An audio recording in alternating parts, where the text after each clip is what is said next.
Él es director del Estado de Derecho en Corazón Capital, una asociación civil que promueve acciones de corresponsabilidad social público-privada. Y bueno, ha trabajado como asesor externo en el gobierno de la Ciudad de México. Eh, Fue jefe de la unidad departamental en la Autoridad del Espacio Público de la Ciudad de México y profesor de la Universidad Iberoamericana de Cooperación Internacional, entre otras cosas. Socio fundador de Think Espacio Progresista AC, un laboratorio de ideas y catalizador social, y fundador e integrante de Discosopa México, colectivo internacional de lucha en contra del desperdicio alimentario.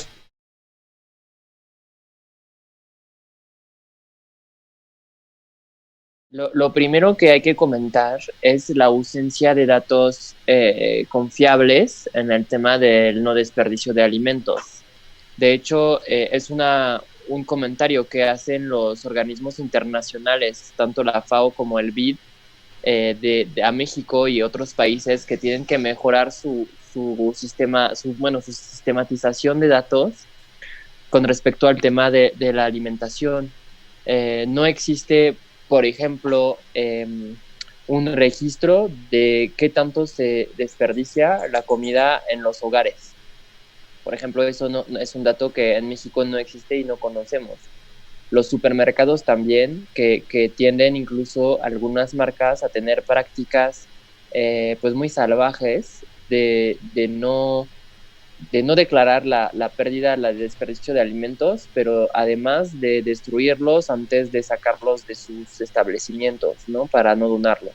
Entonces, lo primero es que hay una falta de datos y lo segundo es que hay una falta de política pública como tal enfocada a la alimentación sostenible y a la seguridad alimentaria a partir del uso de alimentos que se encuentran en situación de desperdicio potencial.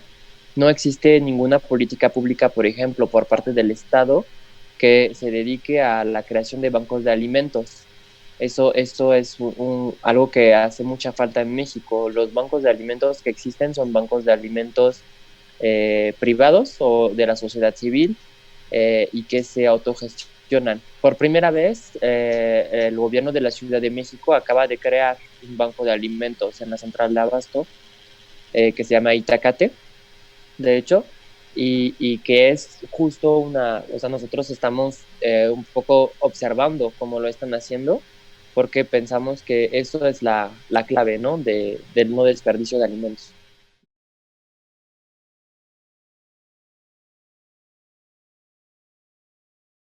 Pues yo creo que el reto, de verdad, yo creo mucho en la parte del no desperdicio. O sea, por ejemplo, si tú ahorita vas a la central de Abasto de la Ciudad de México, que es o sea, es la segunda central más grande del mundo después de la de China, eh, tú ves que hay muchos locales, muchas bodegas que ya cerraron, otras bodegas que ya siguen trabajando, pero la venta ha bajado muchísimo. Entonces tienes un problema de que va a haber un desperdicio de alimentos desde el origen de su llegada a la ciudad para ser distribuida y a la par, pues tienes personas que ya perdieron su empleo formal o informal, que bueno, se contempla en el tema formal más ya de 600,000 personas en México que han perdido su empleo desde el 23 de marzo y los informales, bueno, pues que representan 6 de cada 10 trabajadores en México, pues ni decir, ¿no? Todas esas personas hoy actualmente no trabajan, entonces se encuentran en una situación pues de pobreza alimentaria por no poder conseguir sus productos por su pérdida del poder adquisitivo. Entonces el reto ahí es cómo encontramos un mecanismo para conectar los alimentos no vendidos a la demanda de una pobreza que está como en aumento, como lo dijo el Coneval hace unos días en su reporte, ¿no?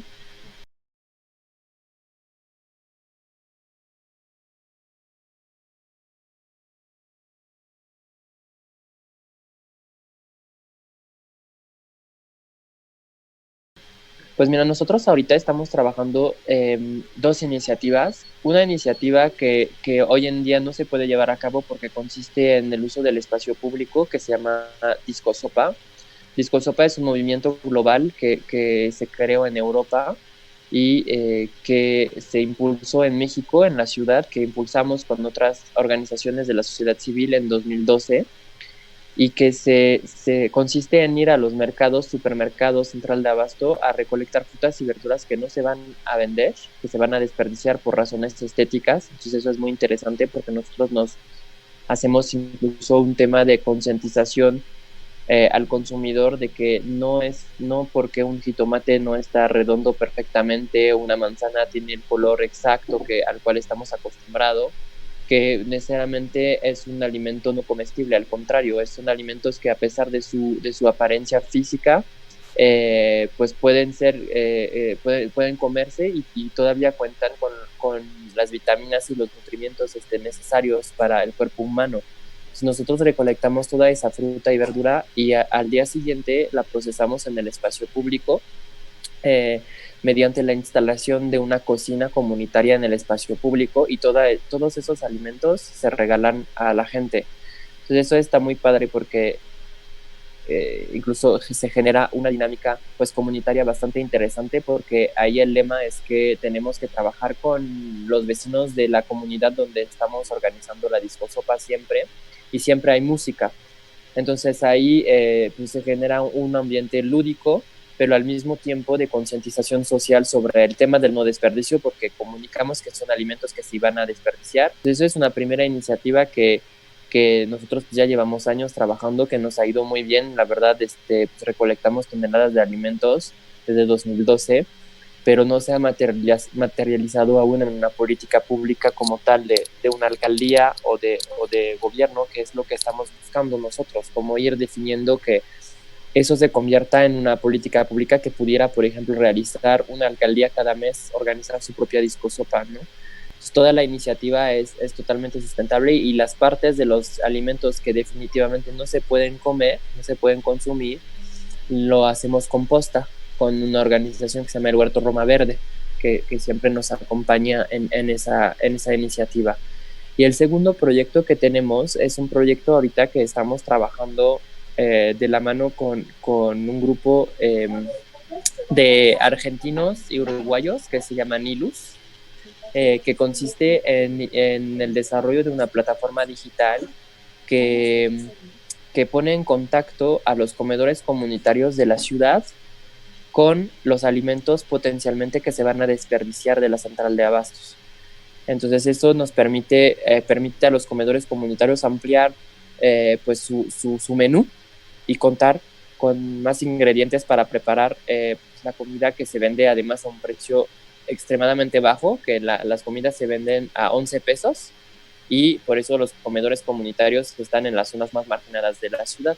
Entonces esos son los dos proyectos que ahorita estamos trabajando para responder un poco a este objetivo número 2.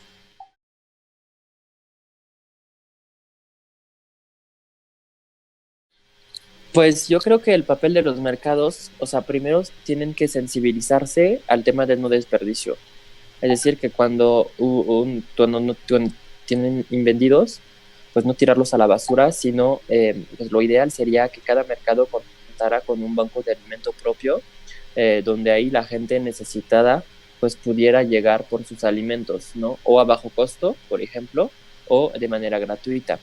También hemos impulsado esa idea a nivel legislativo de justamente permitir a los mercados de desarrollar un tema de doble precio, es decir, dividir el precio entre pues los alimentos más frescos que acaban de llegar y que están en muy buen estado, con alimentos de un poco más baja calidad a un segundo precio mucho más bajo, para que la gente que lo necesite o para algunas recetas no necesitas, por ejemplo, un jitomate perfecto. Si vas a hacer una salsa puedes usar cualquier tipo de jitomate y más maduros, pero pues para fomentar la compra de los consumidores, lo que funcionaría es la ley del segundo precio, que es algo que estamos proponiendo en los mercados públicos de la Ciudad de México, ¿no? Entonces yo recomendaría esas dos acciones y sobre todo hacerlo con la sociedad civil organizada que tiene esta sensibilidad de poder concientizar a los vendedores de los mercados.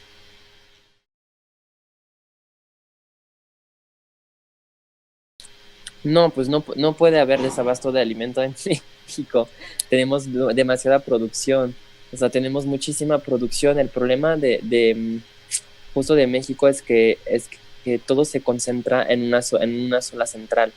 Entonces, por ejemplo, ahorita vemos el problema que cuando estamos en una situación de pandemia, eso es un riesgo a contemplar. Si mañana, por ejemplo, bloquea la central de abasto de la Ciudad de México por una razón u otra, no solamente la Ciudad de México se queda sin abasto, sino pues la mitad de los estados del país pues también se nutren de la central de abasto. Entonces, nosotros lo que estamos recomendando un poco para prevenir estos riesgos es regresar a lo local con todo el tema, por ejemplo, de impulsar huertos urbanos y espacios de cultivos en las urbes, o vinculados con pequeños campesinos que están en la periferia de la ciudad, sin necesidad de pasar por la central de abasto. Es lo que está pasando con varias iniciativas, por ejemplo, en Xochimilco, de apoyo a chinamperos, que cultivan además productos de manera orgánica y a partir de eso una organización genera canastas que vende y que distribuye en la ciudad o en los espacios más cercanos. Eso es justo el futuro de la alimentación sostenible, porque evita, o sea, reduce sensiblemente la huella de carbono, porque es impactante que a veces, por ejemplo, los mariscos llegan a la central de abasto y se vuelven a ir a la costa. O sea, de verdad son procesos totalmente absurdos, pero por la razón que en la central pues todo se vende y hay muchísimo consumo. Entonces, a veces los vendedores se olvidan de la producción local, ¿no? Y el precio a veces es mejor en la central. Entonces, nosotros lo que estamos proponiendo es justamente dinamizar esas iniciativas de regreso a lo local. Entonces, yo terminaría un poco con este enfoque, ¿no? De también hablar del tema de la malnutrición. El tema de la seguridad alimentaria se tiene que tratar en dos vertientes. O sea, sí la seguridad alimentaria en el tema de la subnutrición, es decir, que pues trabajar para que la gente sí tenga de comer y romper con esa parte del hambre y de la pobreza alimentaria, pero hay que considerar también que la pobreza alimentaria no solamente es la subnutrición, y es claramente la verdadera epidemia que estamos viviendo hoy en México. La verdadera epidemia que estamos viviendo en México es el tema de la malnutrición, con una tasa de obesidad tremenda, de enfermedades que nacen a raíz de una mala alimentación y que provocan que hoy en día, por ejemplo, por el COVID, la gran mayoría de las personas que se están muriendo no son personas adultas mayores como lo estamos viendo en Europa, sino personas de entre 40 años y 69 años que tienen esas enfermedades crónicas vinculadas a una mala alimentación. Entonces, por ejemplo, todos los programas de seguridad alimentaria del gobierno, en general o del Estado, se enfocan a dar tortillas y frijoles o Boeing digo, para citar unas marcas, o Tang, por ejemplo, o sea, en las despensas, que la verdad pues incitan a las familias a comer muy mal. Comer bien, la verdad, no es un tema de tener un poder adquisitivo muy importante, es un tema de conciencia y un tema también de enseñarle a la gente a cómo cocinar, ¿no? Cocinar con menos grasa, por ejemplo, no usar aceite vegetal, aceite si en malas condiciones, no reusar el aceite, por ejemplo, ¿no? O sea, como que intentar difundir esas prácticas de una mejor alimentación también tiene que formar parte de una estrategia de cero hambre vinculada a los ODS, que no está haciendo ahorita pues México.